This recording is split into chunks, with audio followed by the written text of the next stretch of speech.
this is an iHeart podcast. Guaranteed human. Our listeners love puzzles, paradoxes, and hidden patterns almost as much as we do. On TikTok, those fascinations come to life. People are breaking down physics, exploring geology, and explaining why the world works the way it does. You'll see impressive experiments, explanations that finally make sense, and connections you didn't expect. It's like having a lab, a lecture hall, and science museum in your pocket. TikTok is where wonder is shared, where curiosity turns into discovery, and where millions learn something new every day. All cat parents understand the feeling of being totally ignored by your cat and often thinking, does my cat even love me? There's only one solution to solve that: Sheba. Feed your cat Sheba and go from feeling ignored to truly adored in 12 days guaranteed or your money back. Sheba has a menu of products, appetizers, entrees, treats, and even a kittens menu. So Sheba has a product for even the pickiest eater, like Sheba Puree made with bone broth, a smooth and creamy texture that cats love, or Sheba Grilled, protein-rich formula made with real chicken and seafood. To learn more, check out Sheba.com.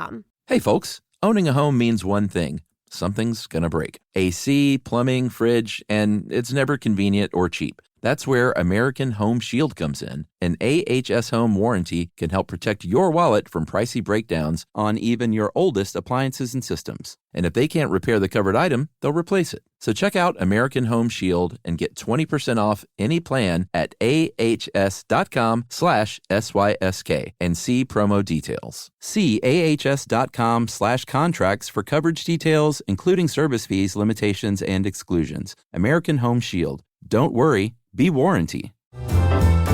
Welcome to Stuff You Should Know, a production of iHeartRadio.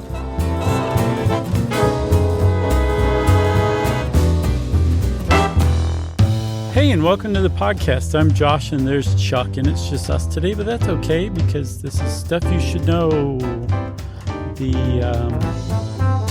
Is this a good idea edition? Oh, I think it's a good idea. We're just going to kind of report what's happened over the last, 60 years or so in the United States. Yeah, there's been this increasing trend that, I guess it's about how long it's been going on, where the police departments across the U.S. have become increasingly militarized. And to be specific, it's not just a question of wearing tactical helmets and vests, carrying assault rifles, sometimes driving through cities in MRAPs and tanks. It's also a change in attitude that it's created, where people are no longer citizens who are presumed innocent until proven guilty. They are the enemy, and the police at that moment are an occupying force coming in full force to that person's house. Or even when they're not doing that, just looking intimidating to basically everyone who sees them. That's essentially what people who talk about this stuff consider the full scope of the militarization of the police. Yeah, for sure. And like I said, this has been happening since about the 1960s. If you go back in time to like the 1800s, when cops first started being a thing in the United States, they were initially just hired as politicians. It was called a patronage system. So they were kind of appointed. It wasn't until the 19th century that they started to get a little more like, hey, let's squash that patronage. Let's hire police instead of appointing them, so they basically don't work for politicians. Mm-hmm. And that's when unions started being founded. That's when formal training programs started. I know a lot of this stuff we've covered in other episodes, but I know we talked about Robert Peel and the London Metropolitan Police as sort of a big North Star that when America started their like real police force, they often looked to London and how he did it. Yeah, for sure. And part of that was what's called the professionalism movement of police. Like you said, no longer making them political appointees in the pocket of some politician who wants them to go rough up his opponent. And part of professionalism, one of the central tenets is that essentially the police is its own silo within society. It's not influenced by politics and all that stuff, which is good in that sense. But in the other sense, the police then kind of become their own, police force. And they make a lot of decisions about society. And as there's less, I guess, control or input or influence from society, things can start to get out of hand. On the other hand, professionalism also meant people who are trained as police now know what they're doing. They're actually getting professional training. Yeah, I mean, it was in some ways it was a progressive era at first when the professionalism movement started, but even early on, there was a guy in California, in Berkeley, of all places, the chief of police there named August Vollmer, who, even way back then was like, hey, I think, it should be more like the military. He had a quote where he said, after all, we're conducting a war against the enemies of society. So even back then, there was some ideological seeds being planted. Other people have defended Vollmer in this movement and saying, hey, he actually is one of the people who first started formal training. He's the first person to encourage de-escalation and hired the first Black and women police officer. So he also had, people kind of sticking up for his movement as well. Yeah, he's become kind of the poster child for who started all this, and other people are like, that's just not really fair. So either way, he definitely was a huge proponent of police reform and kind of established a lot of the ways that police thought. And like you said, part of it was this idea that there should be some degree of militarization of the police. And then after August Vollmer, nothing happened for about 60 years. And then in 1965, Nothing happened? Nothing. The police just went along doing their thing, and everybody was happy with what they were doing. Yeah, now I know what you mean. In the 60s, everything turned, and you can really trace the militarization of the police back to a couple of years in the 60s. There are other things that happened along the way. I think in the 80s, there was a shootout in Miami, 1986, that ended up leading to full-throated support for police getting access to bulletproof vests, which I really don't think is problematic. Another one, we've done an entire podcast on the North Hollywood shootout in 1997. Yeah. That led access to police being equipped with long guns like assault rifles and stuff like that after that. And in both those cases, the police were unprepared. They were shown to be unprepared, so there were steps taken to prepare them that you can kind of say are military in nature, I guess. But that's nothing compared to the effect that the riots of the 1960s had on the militarization of the police. Yeah, for sure. And we covered some of these in our episode on riots. But in 1965, the Watts riots occurred, and then a couple of years later, in 1967, there were riots in Newark and Detroit. And this stuff was all over the news. It was, being widely reported. Americans were getting pretty worried about just crime in general, sort of in the 1960s, thinking things were kind of out of control. There was a poll in 1969 in Newsweek that found that 66% of white Americans thought police should be given more power. Mm-hmm. And the Watts riots directly led to the creation of SWAT units. We talked about this in our SWAT episode the way back in 2010. Wow. But there was a guy named Daryl Gates who, I'm pretty sure, isn't that the same guy who was chief during the Rodney King riots? Mm-hmm. Okay. Well, back then in 65, he was a LAPD inspector. And he basically said what you said was like they were just completely unprepared for how to handle something like that at that scale. So he went directly to the military and said, hey, I want to create a special unit that's more like you guys that can handle something like this. And out of that came America's first SWAT team in Los Angeles. Yeah, and SWAT teams are specifically considered paramilitary police units, or PPUs. Like they are a sterling example of militarization of the police, right? And so you can thank Daryl Gates for creating this, like you said, although I suspect along the way somebody would have come up with something like this since they already existed in the military, right? So that was one big key point in the militarization of police. Another big one came from Lyndon Johnson. In 1965, under his guidance, I guess, the United States passed the Law Enforcement Assistance Act. And Johnson had declared a war on crime. And part of it allowed the federal government to give military weapons to local police departments. So that was the first time this is actually happening, all the way back in 65. And again, these riots, there was 160 riots in one summer, 1967 alone. So people were nervous. And like you said, a lot of people were in support of the police having things like access to military weapons. Then after that, a year later, there was the Omnibus Crime Control and Safe Streets Act. And that created this permanent administration that oversaw transferring military weapons to local police departments. Yeah, that was it was called the Law Enforcement Assistance Administration. And because of that, cops were like, all right, I mean, we can start, police departments could start stockpiling these, military grade weapons. And that's really when it kicked off. Mm-hmm.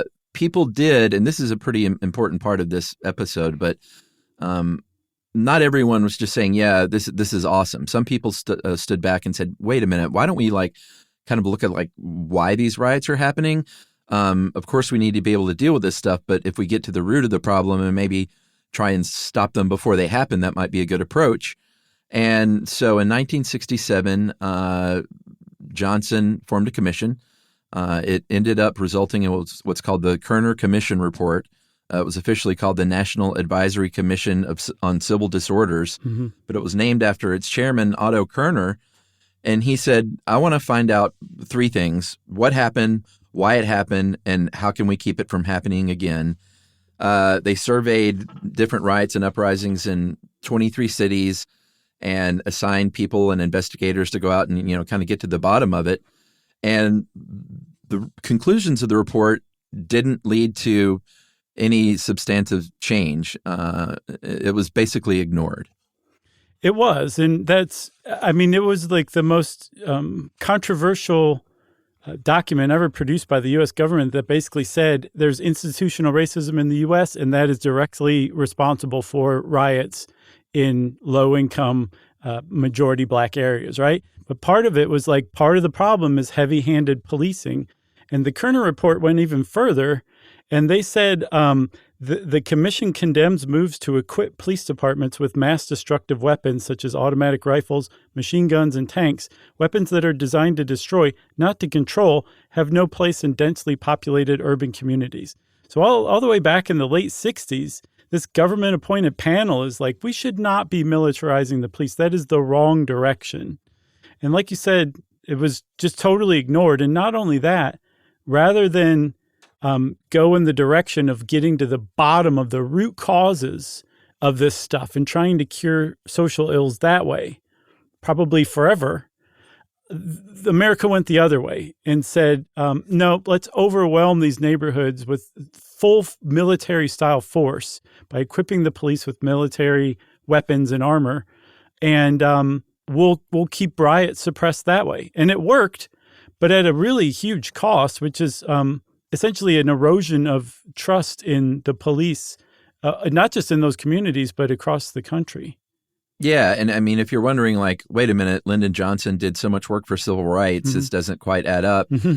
That was kind of one of the reasons he didn't bury the report. I mean, it came out and it was published even in a book, so it got people talking at least, but he never spoke publicly about it. And one of the reasons why was because of his good track record with civil rights. He was like, this report, he felt like it was an indictment on his presidency, and he was like, I don't like the way it makes me look. And so not only did he never even address it, but apparently when you have commissions like this, there are these customary letters thanking the commissioners for their service that they draw up, that the president sign.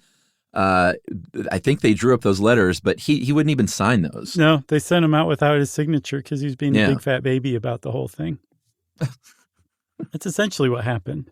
Yeah, sure. But yeah, because he ignored it publicly and because they refused to implement any of the stuff, it went, it wasn't implemented, but it was also given a lot of media attention, and it kind of laid the groundwork for discussions about race and the existence of institutional racism in America from that point on. So even though Johnson ignored it or his administration didn't implement anything, that it did get some attention. That book you mentioned became a bestseller.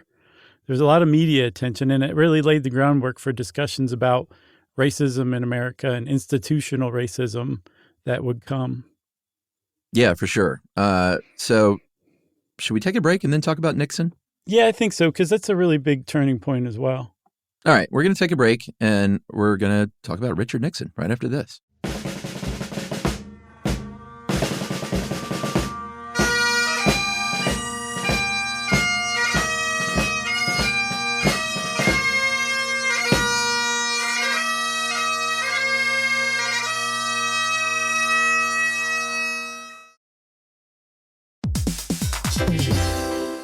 Hey, everybody, here's a fact for you. In the United States, there is a break-in every 26 seconds, and that means that somewhere right now, an intruder is getting closer. And the problem with most security systems is that they only alert you after the break-in has started, and that's too late. Well, that's what makes SimpliSafe different. They use alerts. SimpliSafe's U.S.-based live agents, they identify threats on your property and help deter them before they actually break in. So the intruder never gets into your house. The crime is stopped before it even starts. That's right. And another great thing about SimpliSafe is they have no long-term contracts. They give you peace of mind and great value with their monitoring deterrence plans because they just start at about $1 a day. Yeah, SimpliSafe sent us a setup years back, and I still use mine every day. Yeah, and apparently setup, you can do it by yourself in under 30 minutes, so it's a really good value and it doesn't take long. So if you want to experience the SimpliSafe peace of mind, you can take advantage of the SimpliSafe discount offered to Stuff You Should Know listeners. Right now, you can get 50% off your new system by visiting simplisafe.com/stuff. That's half off at simplisafe.com/stuff. There's no safe like SimpliSafe.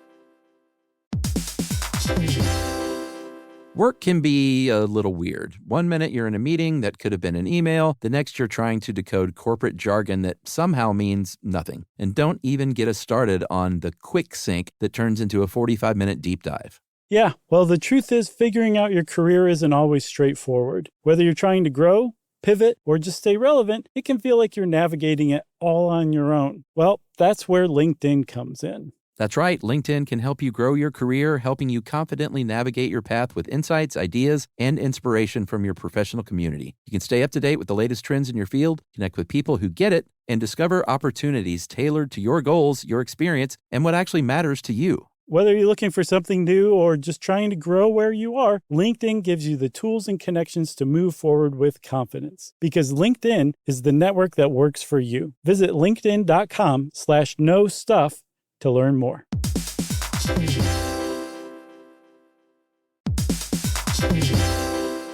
Hey everybody, we're here to talk to you about Wayfair, who believes that spaces should be functional, they should be comfortable, they should be well designed, and they can be well designed by you with their help. Your updated space should feel more comfortable, inviting, and practical for everyday use. And we're talking about outdoor seating. We're talking about grills. We're talking about major appliances. If you need storage solutions, Wayfair can help you out. Patio lighting, rugs, decor. It is your one-stop shop for home. Yeah. I mean, it's getting nice out, so it's time to think about living outdoors for the next few months. And Wayfair knows that outdoor furniture, it's heavy, it's intimidating to assemble. So Wayfair has stepped in and said, we're going to handle the hard part so you don't have to. That's right. You can shop Wayfair Verified, your shortcut to the good stuff. And that means their team of product specialists are going to vet everything by hand using a 10-point inspection, testing things like, quality materials, functionality, and features, and even how long it takes to build that piece of furniture. And the overall experience save time, reduce hassle, and improved convenience. Patio season is here, and these deals won't last. So head to wayfair.com right now to get your outdoor space ready for way less. That's WAYFAIR.com.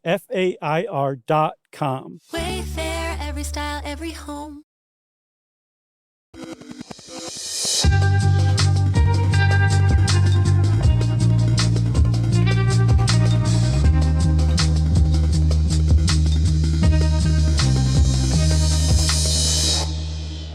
All right, we promised to talk of Richard Nixon and his war on drugs, and I don't know why it didn't occur to me until 10 minutes ago, but war on crime, war on drugs, if we're talking about the militarization of the police, maybe they should stop using words like war about everything. Yeah, that's a really good point. As a matter of fact, some people basically laid the blame on the militarization of police in America on Congress. Even Rand Paul, who I don't necessarily agree with traditionally, he wrote in 2014 in an op-ed in Time that it's basically all Congress's fault for police militarization happening in the U.S. because of all of these policies that were passed over the years.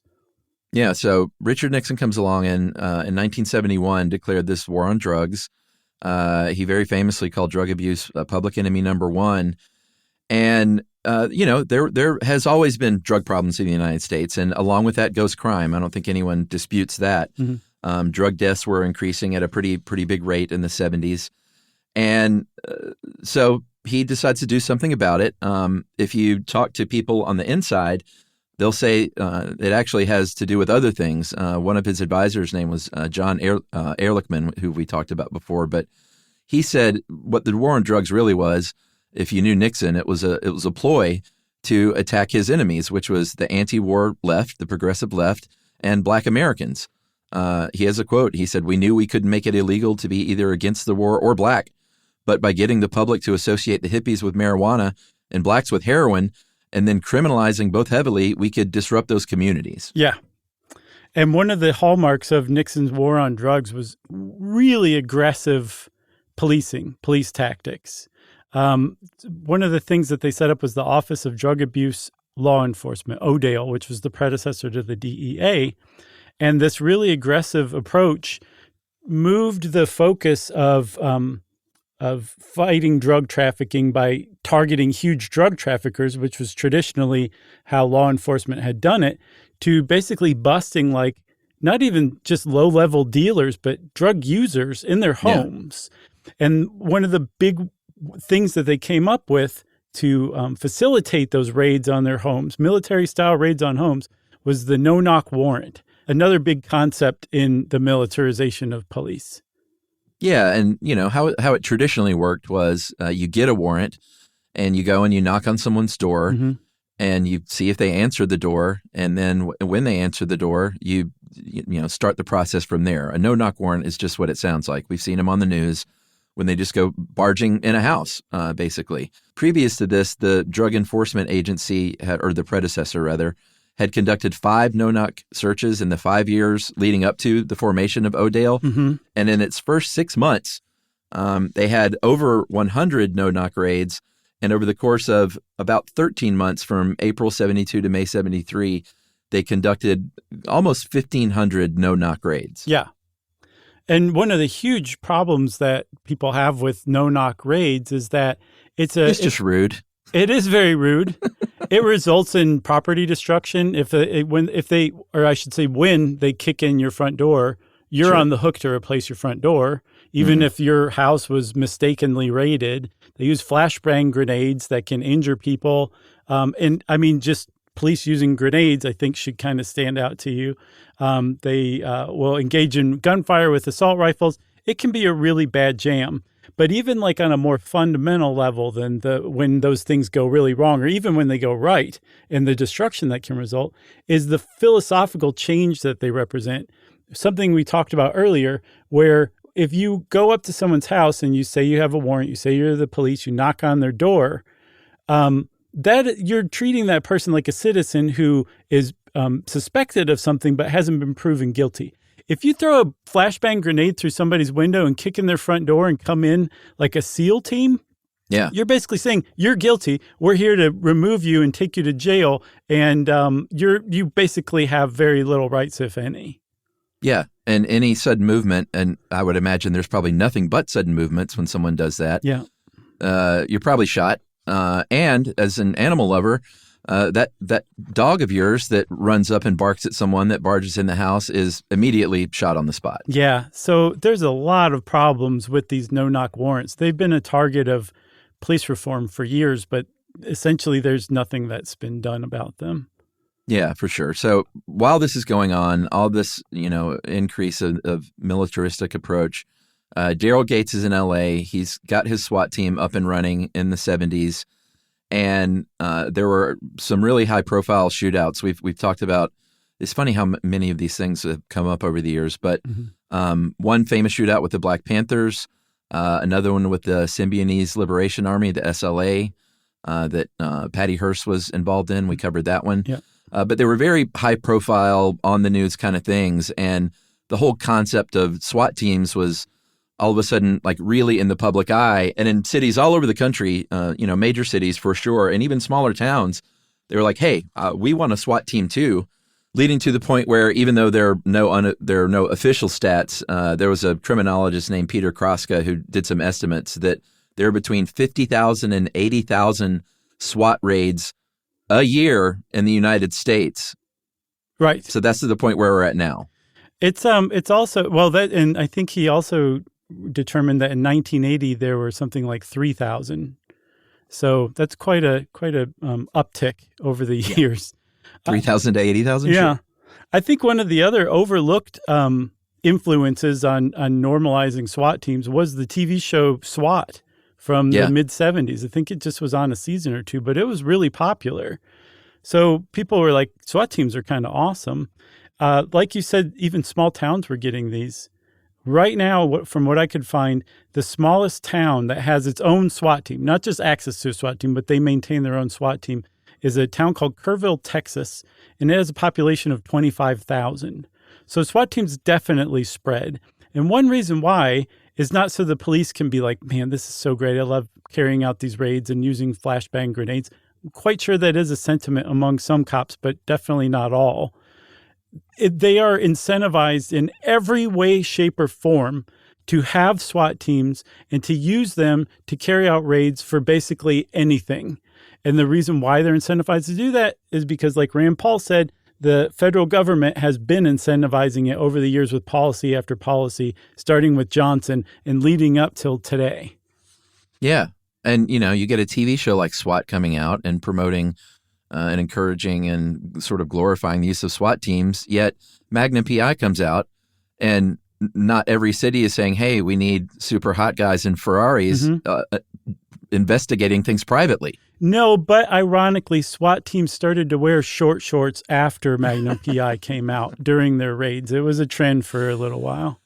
I sent you that picture of Tom Selleck at 80 years old the other day. Yeah. And you said he looks better than I do. He does, right now. He does, man.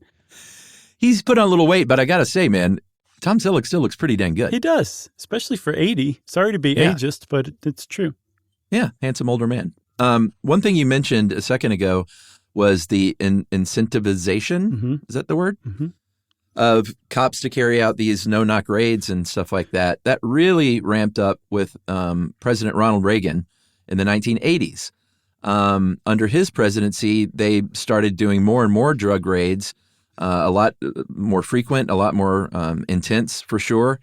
And part of the reason is because in 1984, he passed the federal crime bill, which expanded civil forfeiture laws relating to drug arrests. So basically, hey, if you conduct a no-knock raid and you go in there and you get, a gym bag full of money and cocaine, you get to keep that. Keep those spoils. Yeah, before they had to turn it all over to the Department of Justice. The feds got all that. That's right. So it literally financially incentivized these no-knock raids. Yeah, because if you're a budget-strapped police department and all of a sudden you can make millions of dollars a year for your police department or keep drug dealers' cars and auction them off or whatever, that's a huge financial incentive to carry out those raids and get as much of that money as you possibly can. I don't think that that's to say unfairly that that's the reason why cops are organizing raids like that. Like, I think that it's just like I was saying, or we both said, a real incentive to carry out those raids rather than, say non-military policing. Yeah, for sure. That was 84 was the federal crime bill. Then a few years later in 87, Congress created a new office basically that almost like a one-stop shop if you want to militarize your local police department. They helped with the transfer of military equipment. They literally set up a hotline and printed a catalog. Yeah, like the Sears Wish book for police chiefs. Yeah, that they would send out to police chiefs. And all of a sudden, it just sort of streamlined the whole process and made it much easier. Yeah, that's pretty easy as it is. But the whole thing really kind of got going under Bill Clinton. He kind of tossed a bone to progressives by coming up with the Community-Oriented Policing Services Act, I guess, which is... Does that spell cops? Yes, it does. Okay. Good call.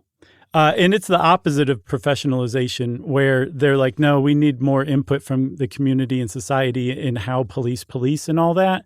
That's one thing. So it's like conceptually, it makes sense in that respect. But in practice, it really just gave more funding to police departments to hire more cops.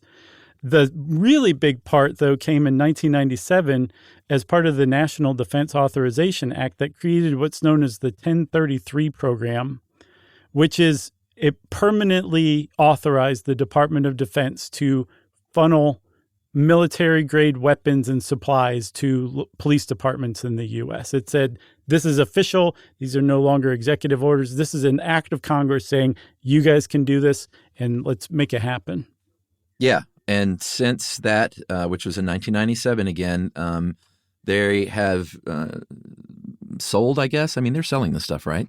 No, Are they just giving it to I believe police? that they're essentially giving it to them. And if they're selling it, then police departments can apply for grants from the federal government to buy this stuff from the federal government. They're like, man, we're all on the same team here. Right. Lou. That was a very bad Wiggum. I used to do that better.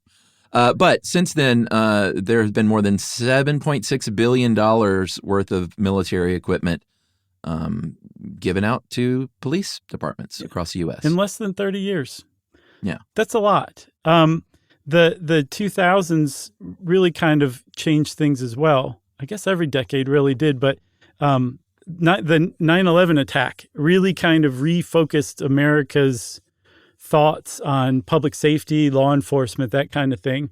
And one of the upshots of it was the creation of the Department of Homeland Security, which created a program in 2003 that essentially gave grants to police departments for training against terrorism and equipping them with weapons to fight terrorism. And so terrorism also gave local police departments a new justification and rationalization for becoming militarized. It's not only was it drug users anymore, now we had potential terrorists coming to the U.S., and police departments needed to know how to deal with a terrorist attack, which, I mean, it makes sense. It's tough to argue with. It's just another kind of ripple in the pond of this whole thing, though. Well, yeah, but what it did was, you've got these SWAT teams sitting around in a maybe smaller town, and if they don't have any terrorists to go fight, they don't want that tank to get rusty. Right. So in the 2000s, we saw SWAT raids. It wasn't just drugs anymore, like you said. There have been SWAT raids on barbershops because they didn't have a license. Yeah. There have been SWAT raids against teenage drinking, small-time gamblers, like, the backroom poker game, stuff like that. Once they had that system in place, they're like, well, we got to use this stuff for something. Right. So just having it makes you want to use it. You're financially incentivized. You can get it for free, all of this stuff. And so if you add all that stuff up, you have every incentive to not only have a SWAT team, but to use them fairly often.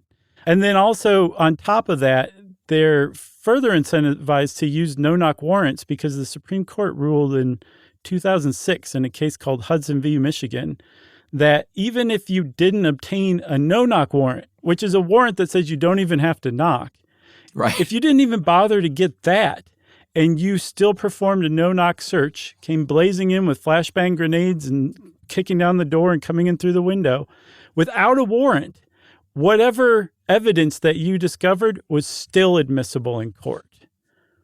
That's right. So just one more incentive, and maybe we should take a break?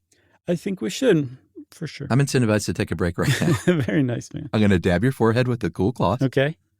And we're going to pick up in the 2010s right after this. Yep.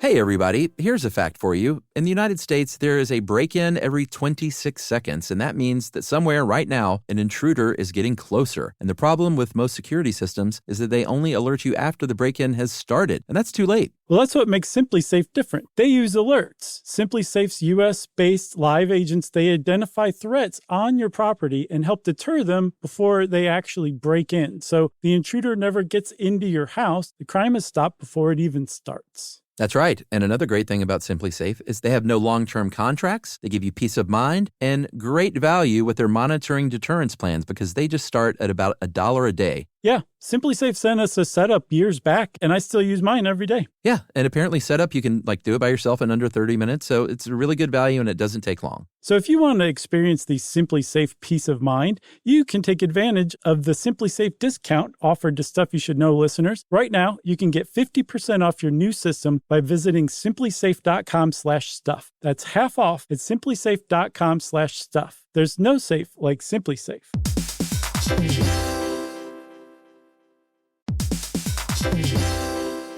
Work can be a little weird. One minute you're in a meeting that could have been an email. The next you're trying to decode corporate jargon that somehow means nothing. And don't even get us started on the quick sync that turns into a 45-minute deep dive. Yeah, well, the truth is figuring out your career isn't always straightforward. Whether you're trying to grow, pivot, or just stay relevant, it can feel like you're navigating it all on your own. Well, that's where LinkedIn comes in. That's right. LinkedIn can help you grow your career, helping you confidently navigate your path with insights, ideas, and inspiration from your professional community. You can stay up to date with the latest trends in your field, connect with people who get it, and discover opportunities tailored to your goals, your experience, and what actually matters to you. Whether you're looking for something new or just trying to grow where you are, LinkedIn gives you the tools and connections to move forward with confidence. Because LinkedIn is the network that works for you. Visit linkedin.com/knowstuff to learn more. Introducing the all-new Mazda CX-5, featuring more connection, Hey Google, where's the nearest Pilates class? safety that has your back, more discovery on the scenic routes, more passion in the details, and more control in changing weather. The all-new Mazda CX-5, more to move every side of you.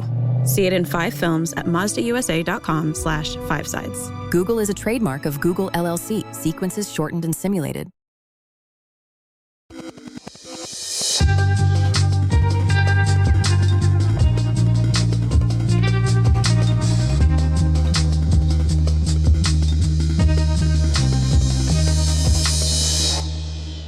So, Chuck, we've been basically going on the premise this whole episode that the militarization of the police is problematic in and of itself, right?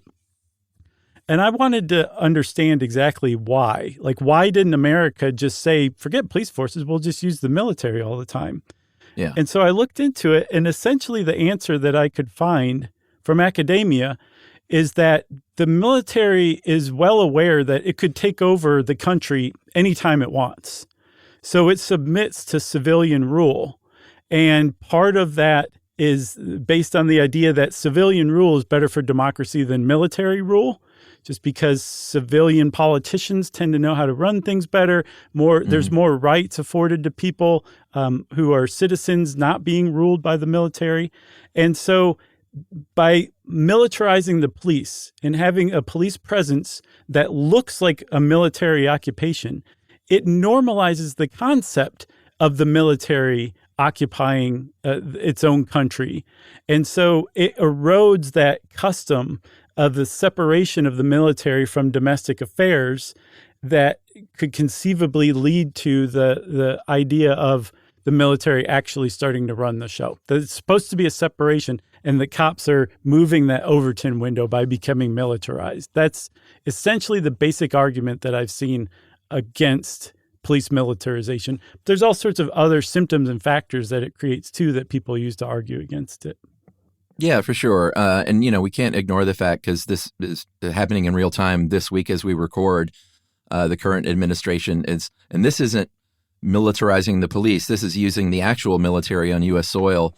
The latest example is the federal military takeover of crime in Washington, D.C. So that's kind of just happened over the last couple of days as we record this. Right. Yes. So one of the things that is leading to huge pushback of militarization, aside from more and more people being exposed to and unsettled by a police officer in full tactical gear holding an assault rifle, is the advent of the smartphone. And people can actually record this stuff and then broadcast it widely. And so it's kind of captured the attention of the average person, I would say, to the concept that police militarization is in and of itself a heavy-handed police tactic that is questionable. Yeah, for sure. And I just had another quick point. I don't want to get too much grief for this, but there's a pretty obvious elephant in the room here, which is if you think all this is great and you say, well, hey, they got those weapons, so why can't the cops have those weapons? Right. They have those weapons because of policy as well. You know? Explain. Well, citizens, like saying, hey, Sure. citizens have assault rifles, like the cops should have assault rifles. Right. And like the citizens have the assault rifles because the U.S. government said it was okay to. So, yeah. It's sort of, I don't know. I had the same thought that you can trace that argument back to, okay, well, that's actually an argument in favor of gun control. Yeah. For sure. I had the same thought because, that is a huge argument. People will be like, well, if you take the cops' assault rifles away, only outlaws will have assault rifles. It's like, no, take the outlaws' assault rifles away first, then we can talk about the cops giving theirs up, right? They didn't used to have them, Exactly. Okay. Yeah. So, no, I'm with you. I thought that too. So you brought up smartphones, or did you say smartphones? I did. I talked all about smartphones. I talked about the iPhone 4, the iPhone 7, all the way up to the iPhone 13 and just stopped there inexplicably. You know what's funny is a month before the new iPhone comes out, we talked about planned obsolescence. My trusty old iPhone 12 was finally dying. I think that was during the time when Apple was caught purposely draining batteries to make you have to replace your phone. I'm not a conspiracy guy, but I'm just saying, like, I was going to get the new one anyway because I usually do every 3 and I waited 4 this time. Ooh. And so you waited 8 months? 5. No, I waited 5 because I got a 12 and it's a 17. Mm-hmm. But yeah, my battery just started going to 0 and shutting off and rebooting. And it just happened? Your iPhone 12 just broke down? Oh, like last week. That's actually pretty good. Yeah, I guess so. But I was able to get a aftermarket battery installed for $65 from the local guy. I know you know this, but I want to share it to everybody. Okay. I had a lawnmower, a gas-powered lawnmower, admittedly, but it was broken, like ready for the dump. And I was like, no, I'm going to repair this. So I called around. There were some repair shops. They wanted to charge some dough. And I looked into what was probably wrong. It was probably the carburetor. And I said, I'm going to replace this carburetor. And by God, I replaced the carburetor. And when I was done, the first pull, that lawnmower started for the first time in years. I got a text from Josh on Tuesday at 8:26 p.m. Yeah. I just fixed my lawnmower by replacing the carburetor and gas line, started on the first pull. And then I replied eventually, I put a radiator and a VW Jetta in my 30s. Yeah. It's the only, real manly thing I've ever done. You said, bam. All right, we should probably get back. We had to have a laugh at some point, so that part's over. That's it. That's the one laugh, everybody. Be quiet. Back to smartphones changing the game, because of all of a sudden, obviously, people can see the stuff on social media with their own 2 eyes much more than before. And in the mid-2010s, in 2014, the Ferguson protests were a really good example of this kind of happening. They were protesting after Michael Brown was killed by Officer Darren Wilson. The Obama administration declined to prosecute that, and police got really aggressive on these protests. They were, the armored trucks came in, snipers came in, those flashbang grenades that Josh loves talking about, and tear gas. And there was a big public outcry after that, such that Obama said, hey, maybe we want to put some guardrails around this 1033 program. Right. And they did. They said, okay, no more tanks and grenade launchers, among some other stuff.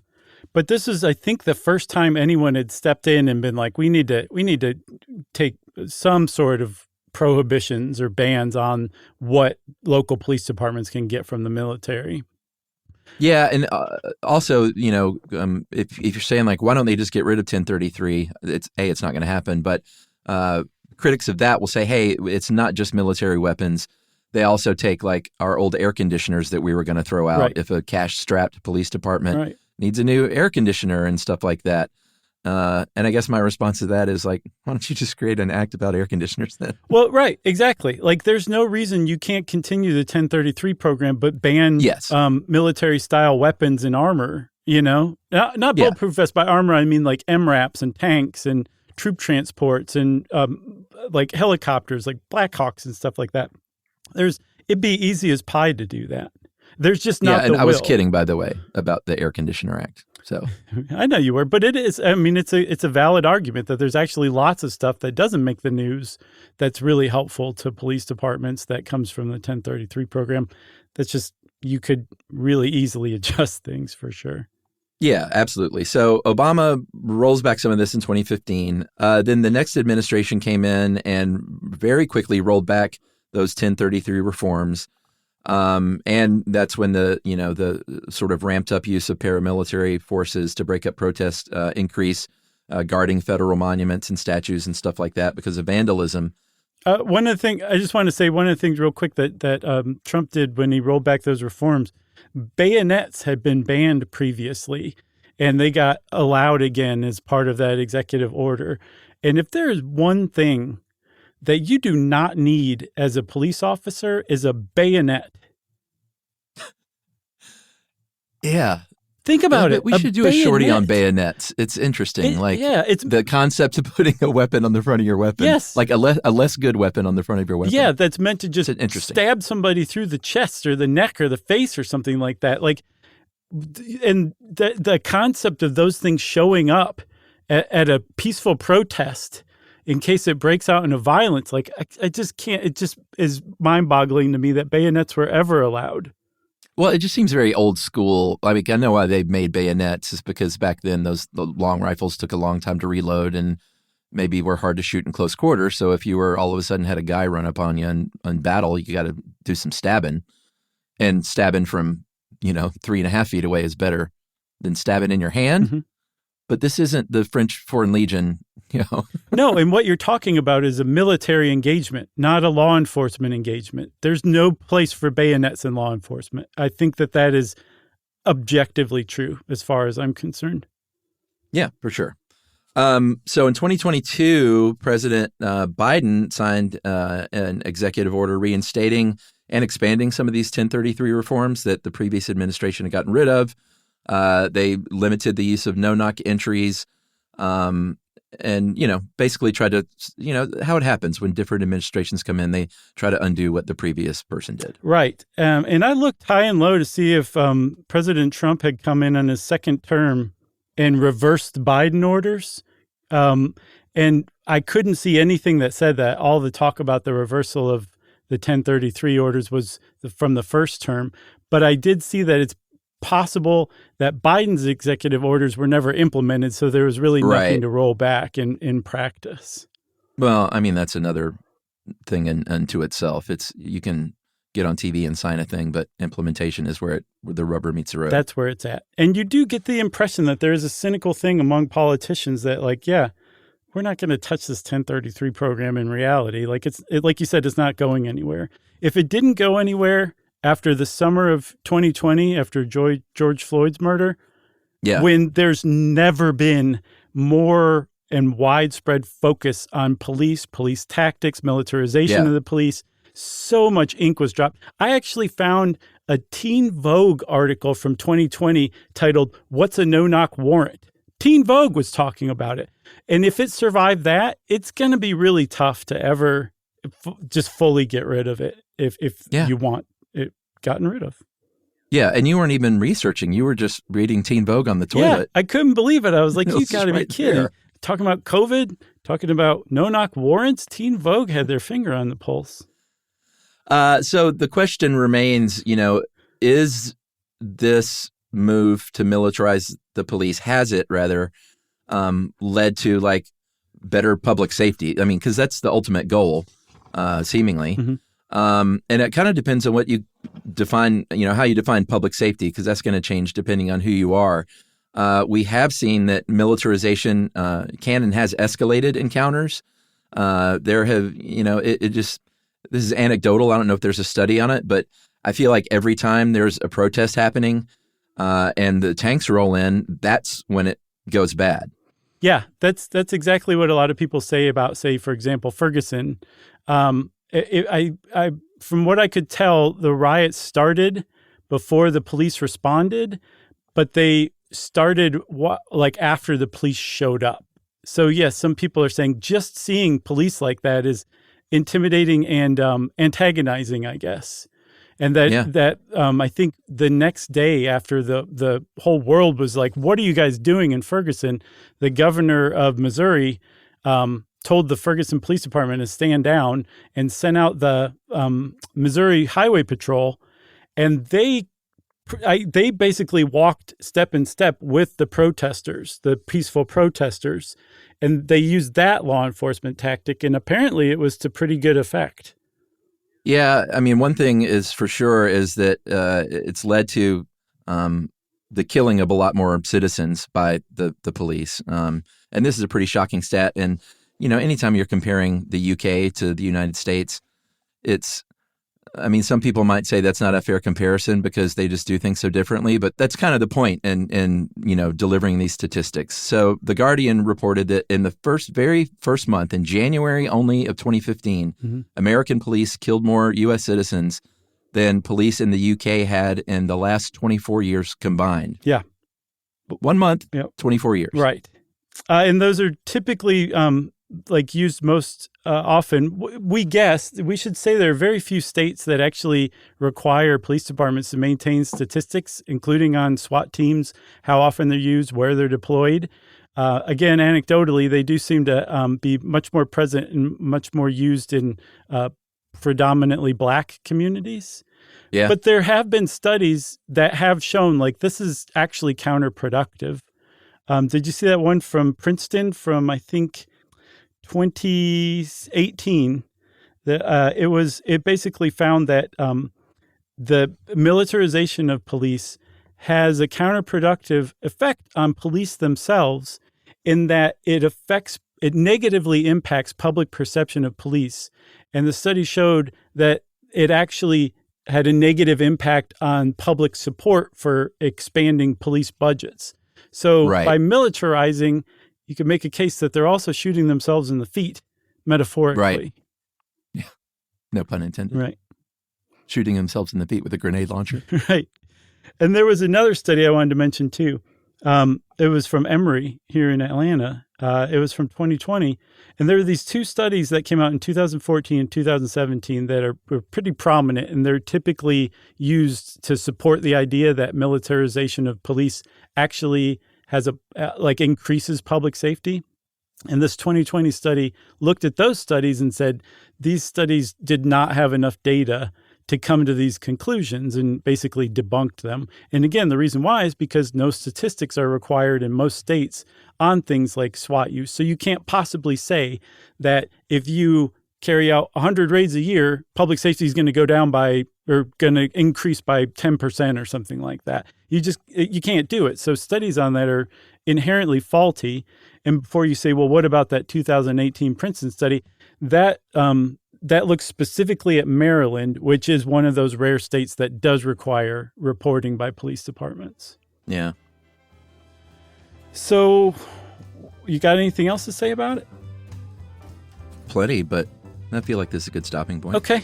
I would love to hear from police officers who listen to Stuff You Should Know out there who are for militarization and against it. I would definitely like to hear those opinions and points. Yeah, we'll read some of that stuff on the air. Very nice. Well, since Chuck agreed to read some stuff on the air, that means it's time for listener mail. All right, we're getting a lot of good feedback about our heavy metal episodes, which makes our heart warm because we care about all the episodes, but I think everyone could tell we were pretty jazzed about those. Yep.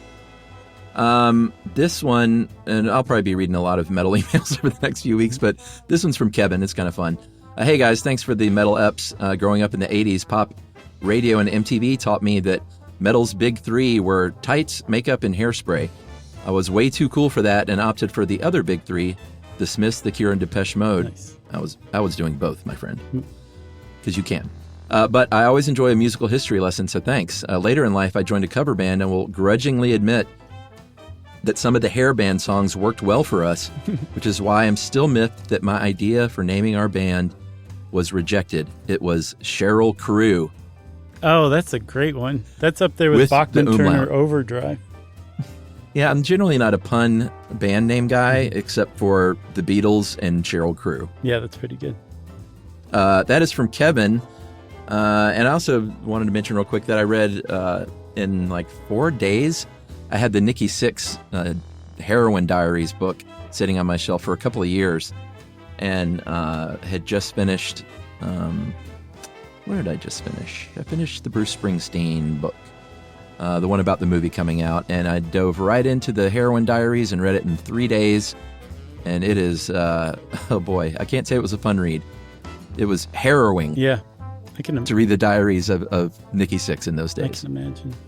I just finished the letter N in Encyclopedia Britannica's suite of volumes. Oh, very nice. I'm just kidding.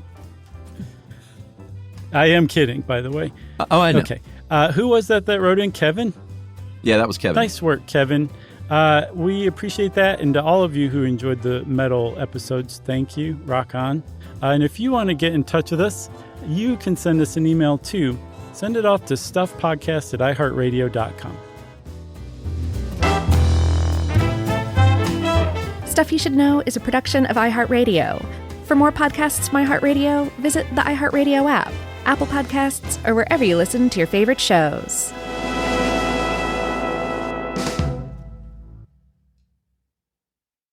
Introducing the all-new Mazda CX-5, featuring more connection, Hey Google, where's the nearest Pilates class? safety that has your back, more discovery on the scenic routes, more passion in the details, and more control in changing weather. The all-new Mazda CX-5, more to move every side of you.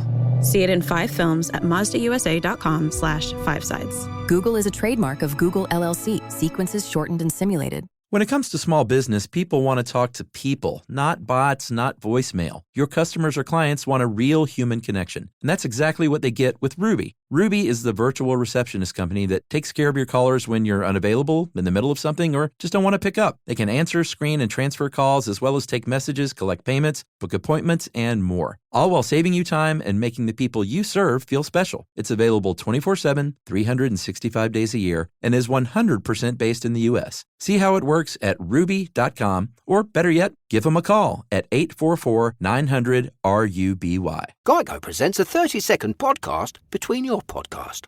Today's story is shared by one of our listeners. It's called Betrayed by Bill. It was in that moment I caught who was staring back at me in betrayal, or more like what? My insurance bill. With trembling hands, I grabbed my phone and switched to Geico, saving about $900 in the process, and never to be betrayed again. Now that was bloody riveting. It feels good when the story ends with savings. It feels good to Geico. This is an iHeart podcast.